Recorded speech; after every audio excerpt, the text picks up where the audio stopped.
Sir MTS की salary में UPSC का बंदा मांग रहे हैं एसएससी वाले।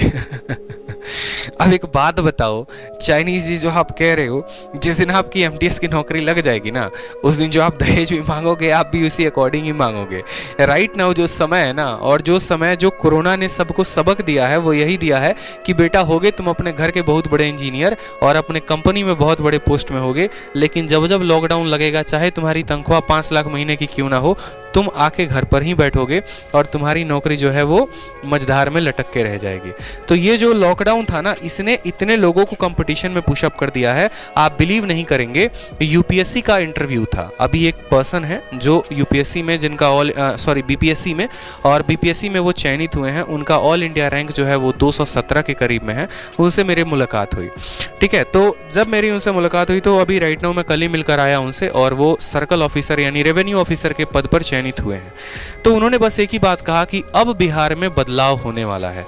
चूंकि मैं बिहार का हूं और वो झारखंड के थे, उन्होंने बीपीएससी की परीक्षा दी थी, तो उन्होंने कहा कि अब बिहार में बदलाव होने वाला है। तो हमने पूछा ऐसा क्यों है, तो उन्होंने कहा कि लॉकडाउन में जब लोग महीने के लाखों रुपए कमा रहे थे और अचानक से उनकी नौकरी बंद हो गई थी, तो उन्हें एक बात समझ में आ गया था कि ये लाखों के रुपए उम्र भर काम नहीं आने वाले। सरकारी नौकरी ऐसी थी जिसकी पेमेंट टाइम टू टाइम मिल रही थी और काम भी नहीं करना था।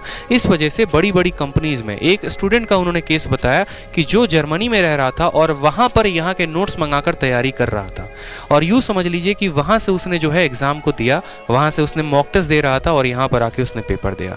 तो जब वो इंटरव्यू हॉल में गए थे, जिस दिन उनका इंटरव्यू था, बीपीएससी का इंटरव्यू था और डॉक्यूमेंट वेरिफिकेशन था जिस दिन, तो उन्होंने बताया कि एक से एक ज़बरदस्त और दमदार स्टूडेंट जो है देखने को मिले। अब बात विचार से लगा कि हाँ, अगर ये ऑफिसर के पद पर तैनात होते हैं तो बिहार को काफ़ी ऊपर तक लेकर जाएंगे, ठीक है। वो वाली कहानी नहीं थी, ए सर सुनिए ना, ठीक है।